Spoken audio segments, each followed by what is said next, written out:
அனைவருக்கும் வணக்கம். பாரம்பரிய திருவள்ளுவர் குலவம்சம் பிரசன்ன ஜோதிடர் சுப மாரிமுத்து திருப்பூரிலிருந்து இந்த பதிவு உங்களுக்காக. ஐயா வணக்கங்க ஐயா. வணக்கம் ஐயா. ஐயா இப்போது மக்கள் சார்பாக ஒரு கேள்வி இன்றைக்கி நான் கேட்கலான் இருக்கேன். கேளுங்க ஐயா. ஐயா, அதாவது இந்த ஜாதகத்தில் முடக்கு இருக்கு, ஜாதகத்தையும் முடக்கிருச்சு, கண்டிப்பாக அதனால் வாழ்க்கையில் நிறைய பிரச்சனைகள் அப்படின்னு சொல்லி நிறைய பேர் கேட்குறாங்க. கண்டிப்பாங்க ஐயா. இந்த முடக்குங்கிறது என்னங்க ஐயா? அதற்கும் கர்மாவுக்கு ஏதாவது சம்மந்தம் இருக்காங்க ஐயா? ரொம்ப பற்றி சொன்னீங்கன்னா ரொம்ப உதவியாக இருக்குங்க. நல்ல கேள்விங்க ஐயா. இந்த கர்மாவே முதல்ல எங்கேருந்து வருது அப்படிங்கிறது தான் இப்போ நம்ம சொல்ல போகிறோம். இதுவரைக்கும் எத்தனையோ கருத்துக்களெல்லாம் நீங்கள் இந்த உலகத்தில் கேட்டிருப்பீங்க. ஆனால் இந்த பதிவில் நீங்கள் பொறுமையோடு இந்த கருத்தை ஒரு இனிமையோடு நிதானமாக கேட்டிங்கன்னா உங்களுடைய ஊழ்வினை கர்மா எங்கிருந்து உருவாச்சு, இதனுடைய இந்த கர்மானால் நாம் என்ன கஷ்டப்படுறோம், நாம் இந்த பூமியில் பிறக்கிறதுக்கு என்ன வரம் வாங்கி வந்தோம், நம்ம பாவ புண்ணியமெல்லாம் ஜாதக கட்டத்தில் போய் எப்படி எடுக்கிறது, நம்மளுடைய தோஷம்னு சொல்கிறோமே அந்த தோஷம் எப்படி கிரியேட் ஆகுது, நம்ம இந்த பூமியில் பிறக்கும்போது கொண்டு வந்த கர்மாவா, இல்லை கடவுளே நம்மளுக்கு ஒரு தண்டனையாக கொடுத்த கர்மாவா, இல்லை நம்ம இந்த பூமிக்கு வந்ததுக்கு அப்புறம் செய்த கர்மாவா, இது எல்லாத்தையுமே நம்ம பொறுமையாக கேட்கணும்னா கண்டிப்பாக இந்த பதிவை நீங்கள் பொறுமையோடு கேளுங்க. உங்களுக்கு இதில் ஒரு பெரிய ஒரு ரகசியம் ஒன்று அடங்கியிருக்குது. அந்த ரகசியத்தை தான் இன்றைக்கி இந்த உலகத்துக்கு அரங்கேற்றம் பண்ணுறேன். இந்த முடக்கு நம்ம ஐயா கேட்டதில் ஒரு அற்புதமான ஒரு விஷயம் என்ன அப்படின்னு கேட்டிங்கன்னா, முடக்குங்கிறது அந்த காலத்தில் பெரிய திறமையை கட்டி போட்டு வச்சுட்டா நம்மனால் அது இயங்க முடியுமாங்க? முடியாது இல்லைங்களா ஐயா? முடியாது. அப்போது அதே மாதிரி ஜாதக கட்டத்தில் நமக்கு வேண்டிய யோகத்தை கடவுளே நம்மளுக்கு நாம் செய்த பாவத்தினால அது முடக்கி வச்சிருச்சுன்னா அந்த பாவகத்தை அந்த ஜாதகர் அனுபவிக்க முடியுமா? அனுபவிக்க முடியாது. அப்போது அந்த அனுபவிக்க முடியாமல் வெளி உலகத்தில் போய் நம்ம தேடி போன பிறவியில் செய்த பாவத்தை இந்த பிறவியில் நீங்கள் தேடி கண்டுபிடிச்சி வாழ்க்கையில் நீங்கள் எப்போ மேலுக்கு வர்றது? அப்போது அந்த கர்மா 12 ராசி கட்டத்துக்குள்ள 27 நட்சத்திரத்தில் 9 கிரகங்களுக்குள்ள ஒரு பெரிய ஒரு ஆத்துமாத்துமான கர்மா, உங்கள் பூர்வ ஜென்ம கர்மா இதுக்குள்ளே எங்கேயோ ஒரு இடத்துல முடங்கியிருக்குது. இந்த முடக்க மட்டும் உங்கள் ஜாதகத்தில் நீங்கள் கண்டுபிடிச்சிட்டிங்கன்னா ஹைலைட்டாக வாழ்கிறதுக்கு, இந்த உலகத்தில் சுதந்திரமான வாழ்க்கை வாழ்கிறதுக்கு ஒரு மிகப்பெரிய பொக்கிஷம் உங்கள் ஜாதகத்துக்குள்ளேயே இருக்குது. அப்போது அந்த ஜாதகத்துக்குள்ளே நாம் போன பிறவியில் நம்ம கர்மா நாம் என்ன செய்திருப்போன்னு உங்களுக்குள்ளே பெரிய குழப்பம் இருக்கும். என்னங்க ஐயா, நீங்கள் என்ன கர்மா பண்ணிட்டு வந்தீங்க, நாம் போன பிறவியில் நம்ம யாரை ஒரு வதச்சோம், யாரை நம்ம மனசை புண்படுத்தினோம், நம்ம தாத்தாவுக்கு சோறு போட்டோமா, நம்ம பாட்டனுக்கு சோறு போட்டோமா, நம்ம முப்பாட்டனுக்கு சோறு போட்டோமா, நம்ம கொள்ளுப்பாட்டனுக்கு சோறு போட்டோமா, அப்போ நம்ம அப்பாவுக்கு நம்மளை பெற்றவருக்கு நம்ம சாப்பாடு கொடுத்தோமா, இவங்களுக்கெல்லாம் நம்ம சேவை பணிமடைகள் செஞ்சோமா, நம்மளுடைய உறவுகளுக்கெல்லாம் அரவணைச்சு போனோமா, நம்மளுடைய இந்த மாதிரி நாம் இரத்த சம்பந்த உறவுகளை இருந்து தான் இந்த உலகத்துக்கு நம்ம வெளியில் வந்திருப்போம். அப்போது வெளியில் நீங்கள் நிற்கிறீங்க, அப்படியே மேலே போய் பார்த்தீங்கன்னா ஒரு 7 தலைமுறையில் ஒவ்வொருத்தரும் செய்த கர்மாவெல்லாம் நம்ம பிளட்டு ரிலேட்டிவாக இப்போ நீங்கள் கரண்ட்டில் இருக்கிறவங்க கிட்ட தான் டெபாசிட் பண்ணியிருக்கோம். அப்போ இது தெரியாமல் நாம் ஜாதகத்துக்குள்ளே போய் தசாபுத்தி நல்லா தனுங்க இருக்குது, நான் ரொம்ப கஷ்டப்படுறேன், என் ஜாதகத்தில் போய் பார்த்தேன் எல்லா கிரகங்களும் நல்ல வலிமையாக இருக்குன்னு தான் சொன்னாங்க, ஆனால் இன்னும் என்னுடைய கடன் அடையலை, இன்னும் என்னோடய கர்ம தீர்ந்த மாதிரியே தெரியல, எனக்குள்ளே ஒரு தாட்டு என்னமோ நான் ஒரு பின்தங்கின வாழ்க்கையிலே வாழ்ந்துட்டுருக்கேன் அப்படின்னு நீங்கள் சொல்லும்போது, அப்போ இதையெல்லாம் தாண்டி ஒரு கர்மா உங்களுடைய ராசி கட்டத்துக்குள்ளே எங்கேயோ ஒரு பக்கத்தில் ரகசியமாக புதைஞ்சிருக்கு. அப்போது அந்த ரகசியமாக புதைஞ்சிக்கக்கூடிய அந்த முடக்கு தான் இன்றைக்கி இந்த உலகத்துக்குள்ளே நீங்கள் தெரிஞ்சுக்கக்கூடிய விஷயம். அப்போ அந்த முடக்குங்கிறது ஒன்று உண்மை. இந்த உலகத்துக்கு நம்மளை எல்லாத்துலேயும் நல்லா யோசிச்சு பாருங்கள். 12 ராசி கட்டம் இருக்குதுங்களா ஐயா? ஆமாங்க ஐயா. ஆனால் கிரகம் எத்தனை இருக்குதுங்க? 9 தான் இருக்குங்க ஐயா. ஆமாம், 12 ராசிக்கு 12 கட்டத்துக்கு 12 கிரகம் கொடுத்துருக்கலாமல்ல கடவுள். அப்போ ஏன் 3 கட்டத்தை மட்டும் எம்டி பண்ணி மீதி 9 கிரகத்தை வச்சுக்கிறாருன்னா, அப்போ நாம் செய்த 3 தலைமுறை கர்மாவுக்கு அது எந்த கட்டம் பிளாக் ஆகுதோ அந்த கட்டத்துக்குள்ளே ஏதோ ஒரு ரகசியம் இருக்கிறனால தானே எங்கேயோ ஒரு பக்கத்தில் நீங்கள் கண்டிப்பாக கர்மாவில் மாட்டுவீங்கிறது கடவுளே படைச்சு தானே இதை உருவாக்கியிருக்காரு. 12 ராசிக்கு 12 கட்டம் கொடுத்துருந்தா எங்கே நீங்கள் சுற்றி வந்தாலும் ஏதோ ஒரு வீட்டுக்குள்ளே போய் உட்காந்துக்கலாம். ஆனால் ஒரு வீடு சுத்தமாக இருக்குது, ஒரு வீட்டில் 4 கிரகம் இருக்குது, ஒரு வீட்டில் 3 கிரகம் இருக்குது, ஒரு வீட்டில் 5 கிரகம் இருக்குது, ஒரு 3 வீடு 4 வீடு காலியாக இருக்குது. அப்போ எங்கேயோ ஒரு ராசி கட்டத்துக்குள்ளேயே கடவுளுடைய கர்மா விளையாட்டு, அது ரகசிய விளையாட்டு தான். அப்போது இந்த இடத்துல தான் உங்கள் ஜாதகத்தில் முடக்கு இருக்குது. இந்த முடக்கை நீங்கள் எப்படியெல்லாம் அதை ஆராய்ச்சி பண்ணி கண்டுபிடிக்க முடியும் அப்படிங்கிற ஒரு விஷயத்தை தான் இன்றைக்கி நம்ம இந்த உலகத்துக்குள்ளே இதை நுழைக்க போகிறேன். இப்போ அப்பா செய்த பாவம்னு ஒன்று இருக்குமில்லங்க ஐயா, நம்ம அறியாத வயசில் தெரியாதில்ல, அப்பா செய்த பாவம்னு இருக்கும். அப்பாவுடைய சொத்து பிள்ளைக்குத்தானா, அப்பாவுடைய பாவம் பிள்ளைக்குத்தானே, என்னங்க ஐயா? சரி, அப்போ தாத்தா இருக்கிறாரு, தாத்தாவுடைய கர்மா உயிர் எங்கே எழுதி வைக்கிறாருங்க? அப்போது மகனை விட்டுறாரு. அப்போ தாத்தா மாதிரியே முகம் இருக்குது, தாத்தா மாதிரியே அவருடைய நடை உடை பாவனை இருக்குது, அவர் தாத்தாவுடைய ஜீனு தான் அப்படின்னு இவர் சொல்லும்போது, அப்போ தாத்தாவுடைய சொத்து பேரனுக்கு சொந்தம்னா தாத்தாவுடைய பாவம் எங்கே போகுங்க? Very good. அப்போ அப்போது இந்த கர்மா எப்படி டிரான்ஸ்ஃபர் ஆகுதுன்னு உங்களுக்கு தெரியுதா? அப்போ நீங்கள் போன பிறவியில் அந்த தாத்தாவுடைய பேரனை நீங்கள் பிறக்கிறதுக்கு கர்மம் உங்களை செயல்பட வச்சுருக்குது. அதனால் நீங்கள் தாத்தாங்கிறீங்க. அதனால் அந்த கௌரவமாக எங்கள் தாத்தா சம்பாரித்த சொத்து நான் தான் அனுபவிக்கணுங்கிற விதியை நீங்கள் உருவாக்கிறீங்க. அப்போது இந்த ஜாதகத்தில் அந்த ஊழ்வினை தோஷந்தான் ஏதோ ஒரு வழியில் உங்களை கர்மாவை செயல்படுத்துது. அதனால தான் இந்த ஜாதகத்தில் எந்த ஒரு முடக்கை எடுக்கிறதா இருந்தாலும் சூரியன் என்ற நட்சத்திரம் எதுவோ அந்த நட்சத்திரத்துக்கு எந்த வீடு முடக்காகுதோ அங்கே தான் உங்களுடைய கர்மா ஒளிஞ்சிருக்கும். இதுதான் உங்களுடைய பெரிய ஒரு பொக்கிஷமான ரகசியம். சரிங்க ஐயா, இப்போ இதில் நவகிரகங்கள் 9 இருக்கும்போது ஏன் சூரியனை மட்டும் நம்ம இதில் எடுத்துக்கணும்னு நீங்கள் சொல்கிறீங்க? நல்ல கேள்விங்க ஐயா. நீங்கள் கேட்டீங்க பார்த்தீங்களா, 9 நவகிரகம் இருக்கும்போது சூரியனை மட்டும், அந்த சூரியன் என்ற நட்சத்திரம் பிறக்கும்போது அந்த வீடு மட்டும் முடக்காகுன்னு நீங்கள் கேட்டீங்க இல்லையா? இதுதான் அற்புதமான கேள்வி. ஏன் அப்படின்னு கேட்டிங்கன்னா, சூரியன் அப்பாவோட உயிர் கரு போய் அம்மாவுடைய பனிக்கூடத்தில் கர்ப்பத்தில் வச்சு 10 மாதம் 300 நாள் சுமந்து நீங்கள் இந்த பூமிக்கு வெளியில் வரும்போது நீங்கள் என்ன பாவத்தை இவங்க விதைச்சாங்களோ அந்த கர்மாவை வாங்கிட்டு தான் நீங்கள் வெளியில் பிரசவமாகறீங்க. இதுதானே? அப்போ சூரியன் என்ற நட்சத்திரம், அந்த சூரியனுங்கிறது உயிர் கருவல்லவா, அப்பாவுடைய உயிரணுக்கள் அம்மாவுடைய கருவிக்குள்ளே போய் நாம் குழந்தை வடிவத்தில் இருந்து 300 நாள் பாவ உன்னித்த பதிவில் ஏட்டு எழுதி ஒரு ஜாதகத்தை கையில் கொடுத்து பிறந்த உடனே உங்களுக்கு ஒரு ஏட்டை பெரட்டி நீ இப்படித்தான் விதி, இனிமேல் இப்படித்தான் நீ வாழணும்னு சொல்லி உங்கள் கர்மாவை நீங்கள் கர்மாவோடு தானே வெளியில் பிறக்கிறீங்க. அப்போ சூரியன் என்ற நட்சத்திரம் தானே இந்த உலகத்துக்கு ஒரு பெரிய ஒரு மகத்துவம்.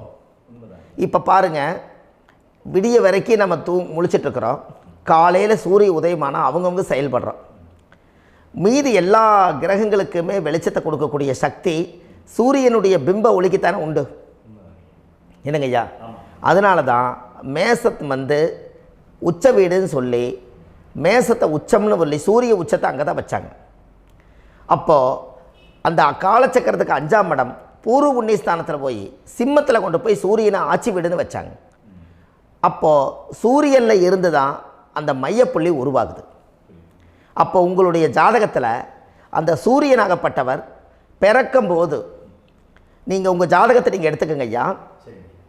நீங்கள் இன்றைக்கே போய் கதவை திறந்து உங்கள் பெட்டியை திறந்து பீர்வாவுக்குள்ளே உங்களுடைய ஜாதகம் இருக்குது, அந்த ஜாதகத்தை எடுத்து ஜோதிடர்கிட்டையே நீங்கள் சந்தேகம் கேட்குறக்கு முன்பு நீங்களே உங்களுடைய கர்ம பற்றி தெரிஞ்சுக்கிறதுக்கு இந்த பதிவில் உங்களுக்கு ஒரு ரகசியத்தை சொல்லித்தரேன். உங்கள் ஜாதகத்தில் இப்போ இது வரைக்கும் ராசி கட்டத்தை நீங்கள் பார்த்துருப்பீங்க, ஆனால் பாதசாரம்னு ஒன்று இருக்கும் இல்லைங்களா? ராசிக்கு பாதசாரம்னு ஒன்று இருக்கும்.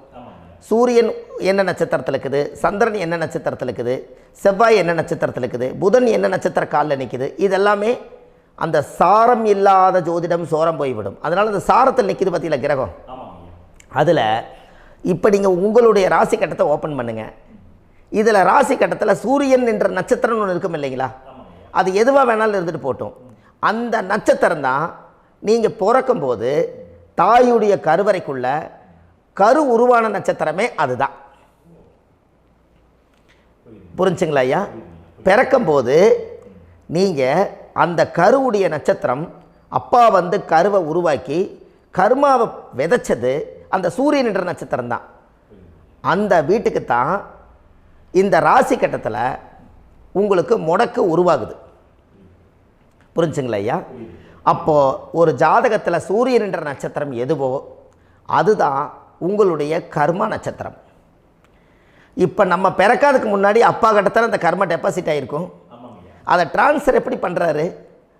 அவருக்கு ஒரு கல்யாணம் வச்சு அவர் குடும்ப வாழ்க்கையில் வாழ்ந்து நம்மளோட உயிர் கருவை கொண்டு போய் ஊராம் பொண்ணை கல்யாணம் பண்ணி பொண்டாட்டின்னு எடுத்துக்கொண்டு அந்த பொண்டாட்டிங்கிற உரிமையாகி இவருடைய உயிர் கரு உருவாகி வாரிசுகள் வெளியில் வருது. அதானங்க ஐயா? அப்போது அந்த சூரியன் என்ற நட்சத்திரம் தான் இந்த உலகத்தில் ஒரு பிரம்மாண்டமான நட்சத்திரம். இந்த நட்சத்திரம் உங்கள் மனசுக்குள்ளே ஏதாவது இருந்துச்சுன்னா உங்கள் வீட்டில் ஏதாவது ஒரு நல்ல விஷயங்கள் நீங்கள் பண்ணுறதா இருந்தால் அந்த கர்மா நட்சத்திரம் சூரியனுடைய நட்சத்திரம் இருக்குது பார்த்தீங்களா, அந்த நட்சத்திரத்தில் எந்த ஒரு சேவைகளும் செய்யக்கூடாது. அதுதான் கர்மா. அதை போய் நீங்கள் ஆக்டிவேட் பண்ணி விட்டீங்கன்னா அது முன்னோர்களை வந்து நீங்கள் வந்து தொந்தரவு பண்ண மாதிரி. அந்த கர்ம நட்சத்திரம் தான் உங்கள் வாழ்க்கையில் அது புதஞ்சிருக்கிறதா. இப்போ குழந்தை பிறந்தாலோ சீர் சீமந்தங்கள் நீங்கள் செய்கிறதாலோ கல்யாணம் முக்கிறதுனாலோ உங்கள் ஜென்ம நட்சத்திரத்தன்னைக்கு கல்யாணம் பண்ண வேண்டாம்னு சொல்லிக்கிறாங்கல்லங்க. உங்களுக்கு ஜென்ம நட்சத்திரத்துக்கு முன்னாடி உங்களை உருவாக்குன நட்சத்திரம் தான் ஜென்ம நட்சத்திரம்.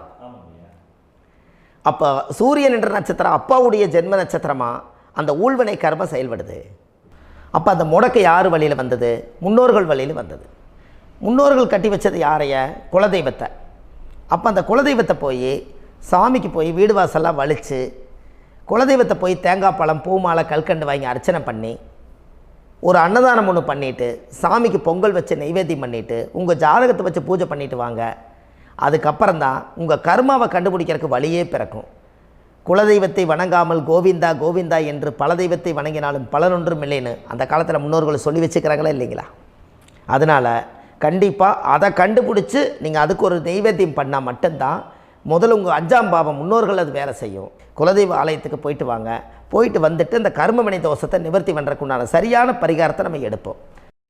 அப்போது உண்மையாலுமே ஒரு ராசி கட்டத்துக்குள்ளே இந்த மாதிரி ஒரு அந்த கர்ம தோஷம் இருப்பதனால இந்த கர்மா தோஷத்துக்கு அந்த முடக்க தோஷங்கிறத நீங்கள் எடுத்து அதை கண்டுபிடிச்சி அந்த சூரியன் என்ற நட்சத்திரம் எந்த ராசி கட்டத்தில் போய் முடக்காயிருக்குதோ அந்த முடக்கு எந்த பாவகம் வந்து நம்மளுக்கு லாக் ஆகிருக்குதோ அந்த பாவகத்துக்கு உண்டான பரிகாரங்கள் அதுக்குரிய ஸ்தலங்கள் அந்த கோவில்களில் போய் சுவாமிக்கு தேங்காய் பழம் பூமாலை கல்கண்டு வாங்கி அர்ச்சனை பண்ணி நீங்கள் அந்த கோவிலுக்குள்ளே போய் உட்காந்து சாமி கும்பிட்டு வந்தீங்கன்னா உங்களுடைய ஜாதகத்தில் இருக்கக்கூடிய அந்த முடக்கு தோசை நீங்கி வாழ்க்கையில் நீங்கள் எதை சாதிக்க வந்தீங்களோ அந்த சாதனையை நீங்கள் சாதிச்சிட்ருப்பீங்க. புரிஞ்சுங்களா ஐயா? ஏன் அப்படின்னா அந்த முடக்கு நட்சத்திரத்துக்குள்ளே தான் ஒரு தோஷம் இருக்குது. இப்போ அந்த காலத்தில் பாருங்கள் ஐயா, முன்னோர்கள் எல்லாம் நிறைய பேர் கோவில் கட்டி வச்சுட்டு போயிருக்காங்களா இல்லைங்களா? இந்த கோவில் எதுக்காக கட்டி வச்சுக்கிறாங்கன்னா அவங்க கட்டினவங்களுக்கும் அந்த முடக்கு தோஷம் இருந்திருக்குது. ராஜாக்கள் இருந்திருக்குது, மன்னர்கள் காலத்தில் இருந்திருக்குது, ஜமீன்தார் காலத்தில் இருந்திருக்குது. இப்போ அவங்களுடைய அமைப்புகள் எல்லாமே முன்னோர்கள் என்னமோ அறியாமல் தெரியாத தன்னடக்கம் இல்லாத ஒரு கர்மாவை இவங்க செஞ்சிட்டாலும் அதுக்குரிய பரிகார ஸ்தலங்களை கொண்டு போய் அந்த காலத்திலே ஜாதகம் பார்த்து நம்ம வந்து முன்னோர்களுடைய பாவத்தை நாம் செய்த பாவத்தையும் தீர்த்துட்டு நமக்கு கீழே அடுத்த சந்ததிகள் அடுத்த தலைமுறைகள் வந்தாலும் இந்த கோவில்களுக்கு வந்து விளக்கு போட்டு சாமி கும்பிட்டு இந்த மண்ணை மிதிச்சுட்டு போனால் அன்னையோடு அந்த கர்மா தீருங்கிறது அந்த காலத்திலேயே முடக்க தோஷ பரிகாரத்தை கோவில் வழியில் அந்த காலத்தை திசை திருப்பி வச்சுருக்காங்க. அப்போ நீங்கள் கோவிலுக்கு போகாமல் கண்டிப்பாக இந்த பரிகாரத்தை நீங்கள் உடைக்க முடியாது. ஏன் உடைக்க முடியாதுன்னா இப்போ நீங்கள் எத்தனை வருஷம் வாழ்கிறீங்க ஐயா? 120 வருஷமே வச்சுக்கோங்க. சூரியன் திசை 6 வருஷம், சந்திரன் திசை 10 வருஷம், செவ்வாய் திசை 7 வருஷம், ராகு திசை 18 வருஷம், குரு திசை 16 வருஷம், சனி திசை 19 வருஷம், புதன் திசை 17 வருஷம், கேது திசை 7 வருஷம், சுக்கிரன் திசை 20 வருஷம். இப்போ நான் சொன்ன டோட்டலெல்லாம் கூட்டிங்கன்னா 120 வருஷம் வரும். இது ஒரு மனிதர் பிறந்து பூரண ஆயுளோடு வாழ்ந்தால் இந்த 120 வருஷம் வாழ்ந்தால் அவர் இந்த பூலோக பதவி விட்டு சிவலோக பதவி போயிடுவார். அதுக்கு பேர் தான் பூரண ஆயுள் என்று பொருள். அப்போ இந்த பூரண ஆயுளை வாழ்ந்தவருக்கு 120 வருஷம். கோயில் எத்தனை வருஷம் வாழுதுங்க ஐயா? கோயில் பழங்காலத்து கோயிலெல்லாம் எத்தனை வருஷம் வாழுதுங்க? 12 வருஷத்துக்கு கும்பாபிஷேகம். அது ஓகே, அது பரவாயில்ல. 12 வருஷத்துக்கு ஒருக்கா பழசை புதுப்பிச்சு கும்பாபிஷேகம் பண்ணி மறுபடியும் அதுக்கு பவர் ஊட்டி சக்தி ஊட்டி அதுக்கு உருவேற்றுறாங்க. நான் சொல்கிறது கோயில் 5000 வருஷம் 4000 வருஷம் பெரிய பெரிய சித்தர்கள், மகான்கள், ரிஷிமார்கள், யோகிகள், சித்தர்கள் இவங்களெல்லாம் போய் கோவில்லையே சிவனையும் பெருமாளையும் வழிபாடு பட்டுட்டு கோவில்லையே ஒரு ஓரத்தில் ஜீவசமாதி ஆயிட்டாங்கன்னு பழைய கால கோயிலில் சித்தர்கள் குடியிருக்காங்களா இல்லைங்களா? இருக்காங்கல்லங்க ஐயா. அப்போது நாம் 120 வருஷம் வாழ்கிறோம், கோவில் 5000 வருஷம் வாழுது. எங்கே சக்தி அதிகமாக இருக்குன்னு சொல்லுங்க? கோவிலில் தாங்க ஐயா. கோயில் தான், அதில் ஒன்றும் மாற்றம் இல்லைங்களே. கோயில் தாங்க. அப்போ கோவிலில் தான் அந்த சக்தி இருக்குதுன்னு நீங்கள் சொல்கிறீங்க. அப்போ உங்களுடைய கர்மாவை உடைக்கிறதுக்கு 120 வருஷம் பெருசா 5000 வருஷம் பெருசான்னு சொல்லுங்கள்? 5000 தாங்க. அப்போ 5000 வருஷம் உள்ள அலைகள் வந்து எத்தனை அந்த சிவனுக்கு இப்போ சிவன் கோயிலே உங்களுக்கு முடக்கு தோஷத்துக்கு ஒரு கோயில் வருதுன்னு வச்சுக்கோங்க. அந்த கோவிலில் எத்தனை முடக்குகளுக்கு உண்டான கோவில்கள், எத்தனை பழங்களை ஊற்றி சாமிக்கு அபிஷேகம் பண்ணியிருப்பாங்க, எத்தனை பால் கூட ஊற்றிருப்பாங்க, பன்னீர், தேன், இளநீ, மஞ்சள் நீர், திருமஞ்சனம், அபிஷேகம், பொங்கல், நைவேத்தியம் இத்தனையும் செஞ்சு அந்த சிவனை வந்து சிவனாக பார்த்து அந்த கருவறைக்குள்ள ஒரு கிராணங்கள் வரும்போதும் கூட பாதுகாப்பு பண்ணி வச்சு நல்ல சக்தியோடு அந்த கருவறையை புத்தியோடு அவங்க வேலை செஞ்சு அந்த காலத்தில் வச்சுருக்காங்களா இல்லைங்களா? அப்போது நம்ம வீட்டை அவ்வளோ சுத்தமாக வச்சுருக்க முடியுமா? என்னதான் வாஸ்து இருந்தாலும் முடியாது இல்லைங்களா? அப்போது அவ்வளவு ஒரு பவர்ஃபுல்லான கோவில் அந்த முடக்கு தோஷத்துக்குள்ளே ரகசியமாக அந்த கோயில் அடங்கியிருக்குது. உங்கள் ஜாதகத்துக்குள்ளே உண்மையாலுமே ஊழ்வினை கோயில், கர்மவினை கோயில் அதுக்குள்ளே இருக்குது. அந்த ஜாதகத்தை கணிச்சு பார்த்தா கரெக்டாக உங்களுடைய ஜாதகத்தில் அப்பாவுடைய கருவறையிலேருந்து உயிர் உருவாகிற நேரத்தில் இருந்து இப்போ வரைக்கும் நீங்கள் கரண்ட்டில் வாழ வரைக்கும் அந்த கர்ம கூட வர்றதை ஒரே ஒரு இடத்துல போனால் மட்டும்தான் விட்டுட்டு வர முடியும். அது எந்த வீடு அப்படின்னு கேட்டால் உங்களுக்கு வந்து அப்பாவுடைய கர்மா வழியில் போய் அந்த கோவில் பழையகால கோயில், பழையகால தெய்வங்கள், அந்த கோவில் தான் உங்கள் ஜாதகத்துக்குள்ள ரகசியமாக இருக்கும்.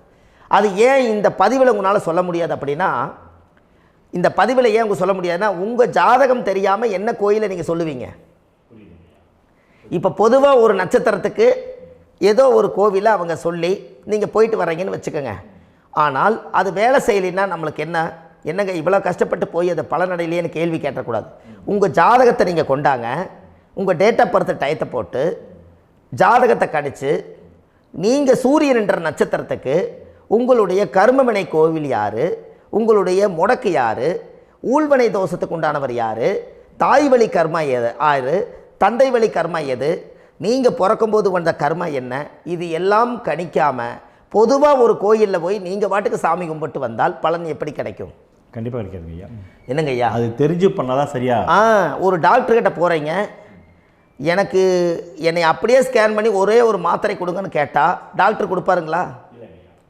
அவர் என்ன பிரச்சனை இருக்குதோ அதை முதல்ல கண்டுபிடிச்சி ஸ்கேன் பண்ணி பார்த்து ரிப்போர்ட் எடுத்து அது மூலியமாக தான் கொஞ்சம் எடுத்து ஐயா உங்களுக்கு இந்த பிரச்சனை, இதுக்கு தீர்வுக்கு இதுக்குண்டான மெடிசன், இது இப்படித்தான் சாப்பிடணும்னு அது முறையாக சொல்லி அந்த உயிர் வாழ வைக்கிறாரு டாக்டர். அவர் ஒரு தெய்வ வடிவத்தில். கரெக்டுங்களா ஐயா? அப்போ உங்களோட கர்மா எங்கே செயல்படுது அப்படின்னா, இந்த முடக்க நீங்கள் இந்த பதிவில் தெரிஞ்சுக்கங்க. அதுக்குரிய நட்சத்திரம் என்னன்னு தெரிஞ்சு வச்சுங்க. உங்கள் ஜாதகத்தில் சூரியன் என்ற நட்சத்திரத்தை எடுத்துக்கங்க. அந்த வீட்டுக்கு முடக்க இந்த பதிவில் எந்த வீடு லாக் ஆகிருக்குதுங்கிறத நான் உங்களுக்கு இந்த வீட்டில் சொல்கிறேன். அந்த வீட்டு நீங்கள் பாருங்கள், உங்களுடைய லக்கணத்துக்கு அது எந்த வீடு. இப்போ லக்கணத்துக்கு ஒரு 7வது வீடுன்னே வச்சுக்கோங்க. அப்போ லக்கணத்துக்கு 7வது வீடே முடக்கு. அப்படி ஒரு முடக்கு ஆகிப்போச்சுன்னா ஒரு ஜாதகத்தில் லக்கணம் தான் 1, 7ஆம் இடம்ங்கிறது மனைவி ஸ்தானம். ஒரு ஆணுடைய ஜாதகத்துக்கு 7ஆம் இடம் தான் மனைவி. அவருக்கு நல்ல மனைவி அமையாமல் ஆடம்பரம் இருந்தும் வீடு அரண்மனை மாதிரி இருந்தும் அந்த மனைவியை ஒரு சந்தோஷமாக அவர் அனுபவிக்க முடியாது. புரிஞ்சுங்களா ஐயா? சந்தோஷமாக அனுபவிக்க முடியாது. ஏன் அப்படி? 7ஆம் இடத்துல தான் அவரோட கர்மா உட்கார்ந்துருக்குது. கரெக்டாக சொன்னீங்க. 7ஆம் இடத்துல தான் அந்த கர்மா உட்கார்ந்துருக்குது. அப்போ அந்த 7ஆம் இடத்துல இருக்கக்கூடிய அந்த கர்மா போன பிறவியில் நீ மனைவிக்கு சோறு போடாமல் மனைவியை கட்டி வச்சு அடிக்கிறதும், மனைவியை துன்புறுத்துறதும், அந்த மனைவி இருக்கவே இன்னொரு வாழ்க்கைக்குள்ளே போகிறதும், இங்கே வாழ வேண்டிய தாம்பத்திய சந்தோஷத்தை கொண்டு போய் இன்னொரு இடத்துல கொடுக்கறதும், தெரிஞ்சிருந்தே நம்மளுடைய மனசுக்குள்ளே திருடுத்தனமாக வாழ்கிறதும், இது எல்லா கர்மாவும் போன பிறவியில் நாம் செய்த ஊழ்வினை கர்மா தான் உங்கள் ஜாதகத்தில் 7ஆம் இடம் முடக்கு. அப்போ அந்த 7ஆம் இடம் முடக்கா இருந்துச்சுன்னா கண்டிப்பாக உங்கள் ஜாதகத்தில் நீங்கள் என்ன அனுபவிச்சிட முடியும்? நல்ல நண்பர்கள் கிடைக்க மாட்டாங்க, நல்ல ஒரு பார்ட்னர்ஷிப் அமையாது, நல்ல ஒரு நட்பு வட்டங்களில் எதையும் அனுபவிக்க விடாது, ஒரு அங்கீகாரமான உறவுகளில் போய் நம்ம ஸ்ட்ராங்காக நிற்க முடியாது. 7ஆம் இடம் என்பது தாம்பத்திய வாழ்க்கை, பூர்த்தி இல்லாத வாழ்க்கையாக இருக்கும். இப்படியெல்லாம் அந்த ஜாதகத்தில் ஒரு பொதுவாக ஒரு ஜாதகத்தில் 7ஆம் பாவம் முடக்காயிட்டால் இந்த கர்மாவை அவர் அனுபவிச்சுக்கிட்டே இருப்பார். இது எப்போத்தான் அதுக்கு ஒரு தீர்வு வேணுங்கய்யா? அந்த கோயில் எதுன்னு நீங்கள் கரெக்டாக சொன்னீங்க. இப்போ இது மனிதனால் செயல்படுது. மனிதர்கள் தான் கோயிலை கட்டி வச்சாங்க. தெய்வத்தை விட ஒரு காலத்தில் மனிதர்களுக்கு மகிமை ஜாஸ்தி. ஏன்னா சாதாரண ஒரு மண் பூமியாக இருந்த இடத்த மனிதர்கள் தான் கோயில் கட்டி ஒரு மகிமைப்படுத்தி புண்ணியம் பண்ணி வச்சாங்க. மனிதர்களுக்கு சக்தி அதிகம்தான், ஆனால் பிரபஞ்சத்துக்கு அதை விட சக்தி அதிகம் அல்லவா? ஐயா, நீங்கள் கோவிலுக்கு போய் அந்த கர்மா உடைக்கிறதுக்கு கோவிலில் சக்தி இருக்குது, ரைட்டு. ஆனால் நம்ம வீட்டுக்கும் கோயிலுக்கும் ஒரு மிகப்பெரிய தொடர்பு என்னென்னா, அந்த கோயில் கட்டுறவங்க எல்லாமே பழைய காலத்து கோயிலெல்லாம் பாருங்கள், பஞ்சபூதத்தை வச்சு கட்டியிருப்பாங்க. பஞ்சபூதத்தை வச்சு தான் கட்டுவாங்க கோயில். அது உங்களுக்கு தெரியணும் இல்லைங்களா? பஞ்சபூதம்னா நீர், நெருப்பு, காற்று, பூமி, ஆகாயம். இந்த பஞ்சபூதத்தினுடைய சக்திகள் எல்லாம் ஒரே நேர்கோட்டுக்கு என்னைக்கு வருதோ அன்னைக்கு தான் அந்த கோவிலுடைய பாலக்கால் போட்டு 1000-2000 வருஷம் நிலச்சி நிற்கிறது. காரணம், இந்த பிரபஞ்சத்தில் பஞ்சபூதம் எப்படி நிலச்சி நிற்குதோ அதுபோல் 5000 வருஷம் நிற்கிறதுக்கு அந்த பஞ்சபூத சக்தி வச்சு தான் சாமி சிலையை பிரதிஷ்டை பண்ணி வச்சுருப்பாங்க. அதனால தான் இந்த கோயில்கள் எல்லாம் 5000 வருஷமாயும் எத்தனையோ கிராணங்களை எல்லாம் தப்பிச்சிருக்கிறதுக்கு காரணம். அப்பேற்பட்ட புண்ணிய ஸ்தலம் உங்களுக்கு எதுன்னு தெரியணும் அல்லவா? என்னங்க ஐயா? அப்பேற்பட்ட புண்ணிய ஸ்தலம் உங்களுக்கு எதுன்னு தெரிஞ்சால் தானே நீங்கள் போய் செய்ய முடியும், இல்லாட்டி கண்டிப்பாக தெரியாது. அப்போ இந்த முடக்கு தோஷத்தை கடவுள்கிட்ட கொண்டு போய் ஒப்படைக்கணும். நாம் பிறக்கும் போது கொண்டு வந்த கர்மாவை நாம் இருக்கும் காலத்தில் கொண்டு போய் இந்த கர்மாவை சுத்தப்படுத்தி, நீங்கள் பாவ ஆத்மாவை இந்த பூமியில் பிறந்து பூலோகத்தில் எல்லா புண்ணியத்தையும் செஞ்சுட்டு இந்த பூலோகத்தை விட்டு நீங்கள் போகும்போது புனித ஆத்மாவாக போகணுன்னா உங்கள் கர்மாவை கொண்டுட்டு போகாதீங்க, கர்மாவை நிவர்த்தி செய்யுங்க.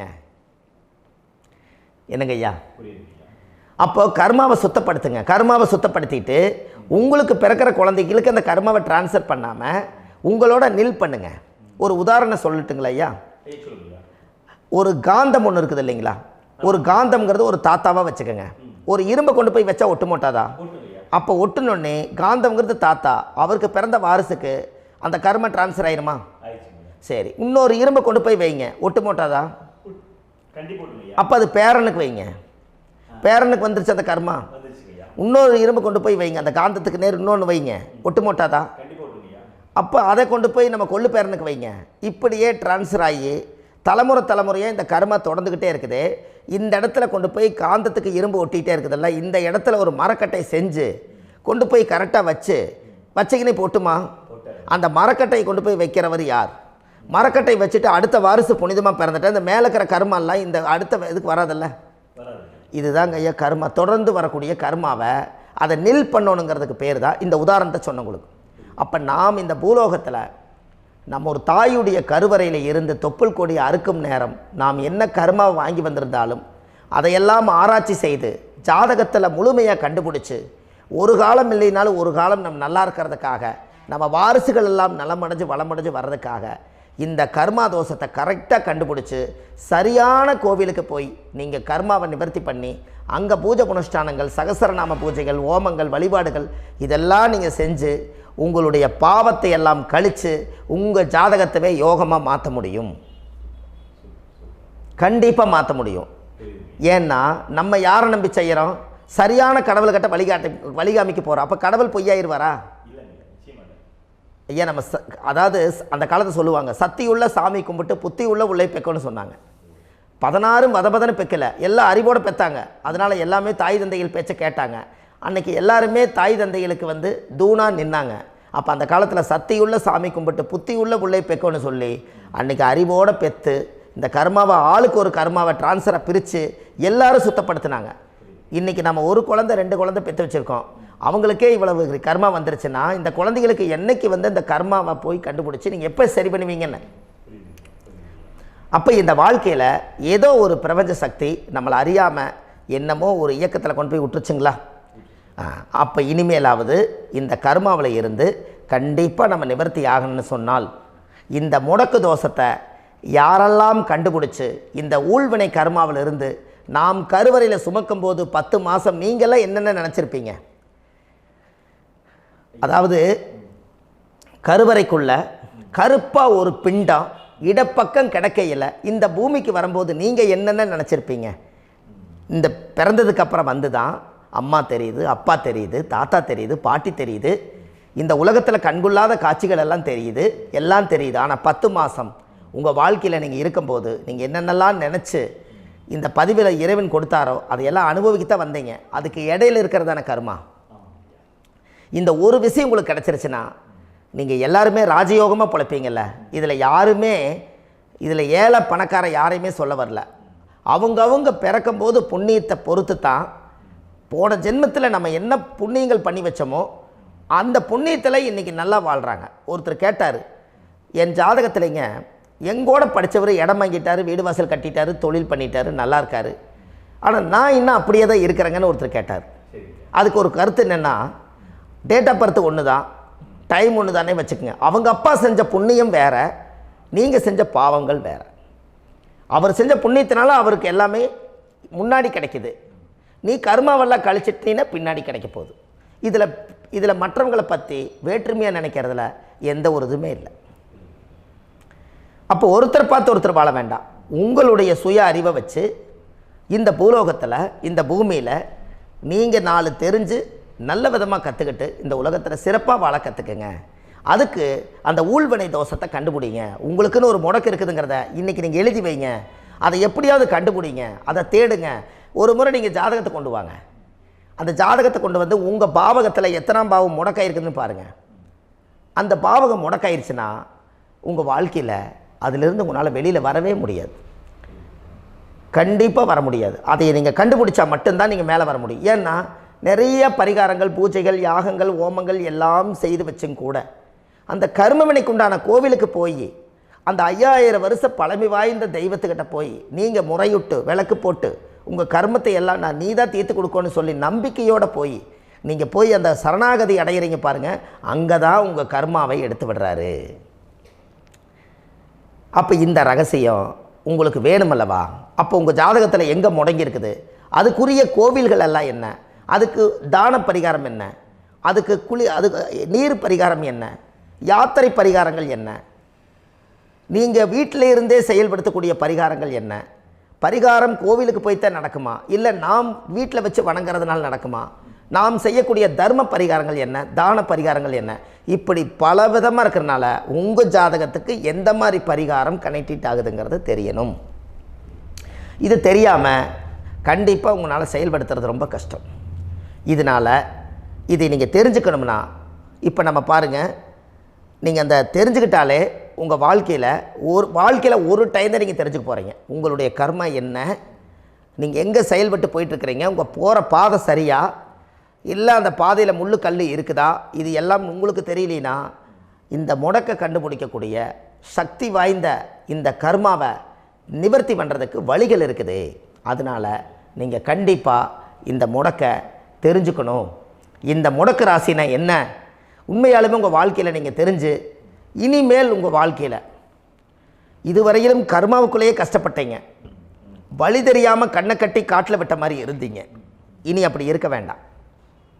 உங்கள் ஜாதகத்தில் 12 ராசி கட்டத்தில் 9 கிரகம் போகும், மீனி 3 கிரகம், 3 கட்டம் உங்களுக்கு எங்கேயோ ஒரு பக்கத்தில் 3 கட்டம் எம்டியாக தான் இருக்கும். கரெக்டுங்களா? அது இல்லாமல் ஒரு ஜாதகம் பிறக்காது. ஏன்னா 9 கிரகத்துக்கு 9 கணக்கு போட்டால் 3 கட்டம் எம்டியாக தான் நிற்குது. அந்த கட்டத்துக்குள்ளே எந்த நட்சத்திரத்தில், எந்த சாரத்தில், எத்தனாவது டிகிரியில், எத்தனாவது பாதசாரத்தில், எத்தனை வெகுளையில், எத்தனை செகண்டுக்குள்ளே இந்த கர்மா உள்ளே புகுந்து உங்களை செயல்படுத்துதுங்கிறத கண்டிப்பாக உங்கள் ஜாதகத்தை கொடுங்க. பார்த்து இந்த விஷயத்தை சொல்கிறேன், நீங்கள் அந்த இடத்துக்கு போய் நிவர்த்தி பண்ணிவிட்டு உங்கள் வாழ்க்கையில் கொஞ்சம் காலம் வாழ போகிறீங்க. பாருங்கள், பிறந்ததுலேருந்து 20 வருஷத்துக்குள்ளே இளமையாக வாழ்கிறீங்க, குழந்தையாக வாழ்கிறீங்க. 20லேருந்து 40 வயசுக்குள்ளே தான் உங்களுக்கு ஒரு பொண்ணை பார்த்து கல்யாணம் பண்ணி ஒரு கரு உருவாக்குறீங்க. அதுக்கப்புறம் 40லேருந்து 60க்குள்ளே குழந்தை பெற்று கடமை முடிச்சிடுறீங்க. 60 வயசுக்கு மேலே ரிட்டையர்ட் ஆகிடுறீங்க. இந்த 20க்கும் 60க்கும் இல்லாத 20லேருந்து இந்த 40 வயசுக்குள்ளே உங்களோட தேடல் என்னவோ அது வாழ வேண்டிய சுகபோகமான வாழ்க்கை எல்லாமே அந்த 40க்குள்ளே தான் இருக்குது. இந்த 40க்குள்ளே இருக்கக்கூடிய வாழ்க்கையை இந்த கர்மா தெரியாமல் காலத்தை வீணாக்க வேண்டாம். வாழ வேண்டிய வயசில் நீங்கள் வாழணும். அதுக்குரிய கர்மாவை நீங்கள் சுத்தப்படுத்துங்க. எப்படியெல்லாம் நீங்கள் சந்தோஷமாக வாழ்கிறீங்கன்னு எனக்கு ஒரு தகவல் கொடுங்க. வேறு லெவலில் நீங்கள் இருப்பீங்க. கண்டிப்பாக இந்த பதிவில் உங்களுக்கு நான் இந்த விஷயத்தை கொடுக்க போகிறேன். இந்த முடக்கு நட்சத்திரங்கள் என்ன அப்படிங்கிறத இந்த பதிவில் நீங்கள் ஒரு நோட் ஒன்று எடுத்துக்கோங்க, குறித்து வச்சுக்கோங்க. இதில் இருந்து அவங்கவுங்களுக்கு முடக்கு நட்சத்திரம் என்னங்கிறத இந்த பதிவில் நான் உங்களுக்கு கொடுக்குறேன். இந்த வீடு தான் அது முடக்குங்கிறத சொல்கிறேன். இதையெல்லாம் நீங்கள் தெரிஞ்சு உங்கள் ஜாதகத்தவே நீங்கள் முடக்கு எடுத்து கண்டிப்பாக உங்கள் வாழ்க்கையில் நீங்கள் நல்லா இருப்பீங்க. அதுக்கு ஒரு நோட் எடுத்து வச்சுக்கோங்க. இது வரைக்கும் கர்மாவை பற்றி நம்ம பேசினோம். உங்கள் ஜாதகத்தில் சூரியன் என்ற நட்சத்திரத்துக்கு தான் முடக்குன்னு சொன்னீங்களே, எந்த வீடுங்கிற ரகசியத்தை இன்றைக்கி நம்ம எல்லோரும் தெரிஞ்சுக்கலாமா? இத்தனை காலமாக நீங்கள் தெரிஞ்சுக்காத ஒரு ரகசியத்தை இன்றைக்கி உங்கள் ஜாதக கட்டத்தில் நீங்களே முடக்க கண்டுபிடிச்சி அதுக்குண்டான பலனை தேட போகிறீங்க. அந்த தேடல் தான் உங்களை கொண்டு போய் உட்கார வைக்க போகுது. ஒரு உதாரணம், உங்கள் ஜாதகத்தில் பாதசாரம் இருக்குது அல்லவா? அந்த பாதசாரத்தில் சூரியன் என்ற நட்சத்திரம், சூரியன் நின்ற நட்சத்திரம் பாதசாரத்தில் கரெக்டாக எடுங்க. சூரியன் என்ற நட்சத்திரம் உத்திராட நட்சத்திரமாக இருந்தால் விருச்சிக ராசி வீடு தான் முடக்கு ராசி. அப்போ உங்கள் வாழ்க்கையில் அது மேசத்துக்கு அது 8வது வீடு, உங்கள் லக்கணத்துக்கு அது எத்தனாவது வீடு நீங்கள் பார்த்துக்கோங்க. அது செவ்வாயுடைய வீடு. அந்த விருச்சிக ராசி தான் முடக்கு ராசி வரும். செக் பண்ணி பாருங்கள், கரெக்டாக இருக்கும். அப்போது கண்டிப்பாக உங்கள் வாழ்க்கையில் ஒரு நல்ல முன்னேற்றங்கள் வரணும். எடுத்த காரியம் ஜெயமடையணும். செய்யும் தொழிலில் லாபம் ஏற்படணும். 4 பேர்த்துக்கு முன்னாடி நான் கௌரவமாக வாழணும். வண்டி வாகன சொத்து சுகம் எல்லாம் எனக்கு அமையணும்னு சொன்னால் அந்த பாவகம் முடக்கு ராசியாக இருப்பதனால என்றைக்கு அதை நீங்கள் ரிலீஸ் பண்ணுறீங்களோ அன்னையிலிருந்து உங்களுடைய வாழ்வாதாரம் உயரும். அதுக்கப்புறம் தான் உங்கள் வாழ்க்கை ரொம்ப நல்லாயிருக்கும். உத்திராட நட்சத்திரத்தை பற்றி இது வரைக்கும் நீங்கள் பார்த்தீங்க. அடுத்தது திருவோண நட்சத்திரத்தை பற்றி அடுத்த பதிவில் நம்ம பார்க்க போகிறோம். நம்ம ஆன்லைன்லேயே ஜாதகம் பார்க்குறோம். உங்கள் date of birth, time, place கொடுத்தீங்கன்னா போதும். உங்களுக்கு ஜாதகத்தை கணிச்சு ஃபோன்லேயே உங்களுக்கு கர்ம ராசி கண்டுபிடிச்சி உங்களுக்கு உண்டான கர்ம பரிகாரத்தை சொல்லி உங்கள் வாழ்க்கையில் ஒரு வெளிச்சத்தை கொண்டு வர்றதுக்கு என்றைக்கும் உங்களுக்கு உறுதுணையாக இருப்பேன். நீங்கள் கண்டிப்பாக இந்த பதிவுகள் எல்லாம் இது உங்களுக்காகத்தான். இது அதிகாலை நேரத்தில் பிரம்ம முகூர்த்தத்தில் இந்த பதிவை உங்களுக்கு முழுமையாக சமர்ப்பணம் பண்ணுறேன். இதை இதை வழி நடத்தி இதைய எப்படியெல்லாம் இந்த முடக்கை கண்டுபிடிச்சி இப்படியெல்லாம் பேச வச்சு அழகு பார்க்க நம்ம முன்னோர்களுடைய ஆசீர்வாதமும் இந்த முடக்கை கண்டுபிடிச்ச குருமார்களும் அவங்களுடைய குடும்ப பாரம்பரிய வம்சாவளிகளும் எல்லாருமே நல்லா இருக்கணும். அதுக்காக இந்த நேரத்தில் நான் வந்து அடியேன் சுப மாரிமுத்தாக இருந்து திருப்பூர்லேருந்து இந்த பதிவை உங்களுக்கு நான் கொடுக்குறேன். கண்டிப்பாக இந்த முடக்கு கோயிலுக்கு, இந்த முடக்கு தோஷத்துக்கு உண்மையான பரிகாரங்கள், எளிமையான பரிகாரங்கள் நீங்களே வாழ்க்கையில் செஞ்சு ஆதிகால பரிகாரங்கள் உங்கள் மனசுக்குள்ளே இருக்குது. அதை செயல்படுத்தினா மட்டும் போதும், வாழ்க்கை எங்கேயோ போயிடும். கண்டிப்பாக ஒரு முறை உங்கள் ஜாதகத்தை அனுப்பி வைங்க, உங்களுக்கு நான் பார்த்து பலன் சொல்கிறேன். இன்றைக்கி நான் கொடுத்த பதிவுகள் எல்லாம் உங்களுக்கு ரொம்ப பயனுள்ளதாக இருந்திருக்கும். உங்களுக்கு இது வரைக்கும் எத்தனையோ கர்ம வினைகளை பற்றி தெரியாமல் இருந்திருப்பீங்க. இந்த பதிவில் நிறைய கேட்டு தெரிஞ்சுக்கிட்டீங்க. இதெல்லாம் வாழ்க்கையில் ரொம்ப முக்கியமான பரிகாரங்கள், எளிமையான பரிகாரங்கள். நேராக நீங்கள் கடவுளை தான் கெட்டியாக பிடிக்க போகிறீங்க. அந்த பரிகாரங்கள் எல்லாம் செஞ்சு அதிகாரமாக வாழ்ந்து இந்த பூலோகத்தில் நல்ல சிறப்பாக வாழ்கிறதுக்கு இந்த பரிகாரம் உங்களுக்கு ரொம்ப யூஸ்ஃபுல்லாக இருக்கும். கண்டிப்பாக இந்த பதிவை செய்யுங்க. நம்ம பாரம்பரிய திருவள்ளுவர் குல வம்சம், பிரசன்ன ஜோதிடர் சுப மாரிமுத்து, திருப்பூரில் இருக்கேன். 30 ஆண்டு காலமாக நம்ம ஜோதிடம் பார்த்து கொண்டு இருக்கிறோம். இவ்வளவு காலமாக எத்தனையோ ஆயிரக்கணக்கான மக்களுக்கு நம்ம ஜோதிடம் பார்த்து வழிகாட்டி நிறைய மக்களுக்கு நிறைய சேவைகள் செஞ்சுருக்கேன். நிறைய கோயில் கட்டி வச்சுருக்கேன், கும்பாபிஷேகங்கள் பண்ணி வச்சுருக்கேன், அன்னதானங்கள் நிறையா பண்ணி வச்சுருக்கேன், புண்ணிய யாத்திரைகள் நிறைய போய் வந்திருக்கேன். மக்களுக்காகவே நான் உங்களுக்கு உழைக்க தயாராக இருக்கேன். இந்த ஜோதிடம் வந்து என்னுடைய ஒரு பாரம்பரியமாக, என்னுடைய அப்பா தாத்தா முன்னோர்கள் இதெல்லாம் எங்களுடைய குலத்தொழில் இது. அதனால் நாங்கள் பாரம்பரியமாக திருவள்ளுவர் குல வம்சம். வள்ளுவர் வாக்குன்னு யூடியூப் சேனலில் போனீங்கன்னா 1000 பரிகாரங்கள் கொடுத்துருக்கேன். அதுவும் உங்களுக்கு ரொம்ப யூஸ்ஃபுல்லாக இருக்கும். வள்ளுவர் வாக்கு அப்படின்னு போடுங்க. அப்படி இல்லைன்னா சுப மாரிமுத்துன்னு போடுங்க. இதில் பரிகாரங்கள் நிறையா கொடுத்துருப்பேன். கண்டிப்பாக இதெல்லாம் நீங்கள் சந்தித்து நீங்கள் ஒரு சப்ஸ்கிரைப் பண்ணி வச்சுக்கோங்க. நான் போடக்கூடிய பதிவுகள் எல்லாமே உங்களுக்கு நோட்டிஃபிகேஷனை வந்துடும். அதனால் நீங்கள் ஒரு சப்ஸ்கிரைப் பண்ணி வச்சுக்கோங்க. தினமும் ஒரு தகவல் உங்களுக்கு கொடுத்துக்கிட்டே இருக்கேன். இதெல்லாமே உங்களுக்கு ஒரு பெரிய சந்தோஷமான நிகழ்ச்சிகள். என்றைக்கும் உங்களோட நான் வாழ்கிறேன். உங்களுடைய குடும்பத்தில் நான் ஒருத்தராக இருந்து குடும்ப ஜோதிடராக நான் இருப்பேன். கண்டிப்பாக ஆயுளுள்ள வரைக்கும் உங்களுக்காக இந்த ஜோதிடத்துக்கு உழைச்சி உங்கள் குடும்பத்தில் ஒருத்தராக நான் வந்து ஒரு ரத்த உறவில் நான் வந்து இந்த பூர்வ ஜென்மத்தில் உங்களுக்கு நான் கடமைப்பட்டிருக்கேன். கண்டிப்பாக அடுத்த பதிவில் உங்களை நான் சந்திக்கிறேன். வாழ்வது ஒரு முறை, வாழ்த்தட்டும் தலைமுறை. நன்றி, வணக்கம்.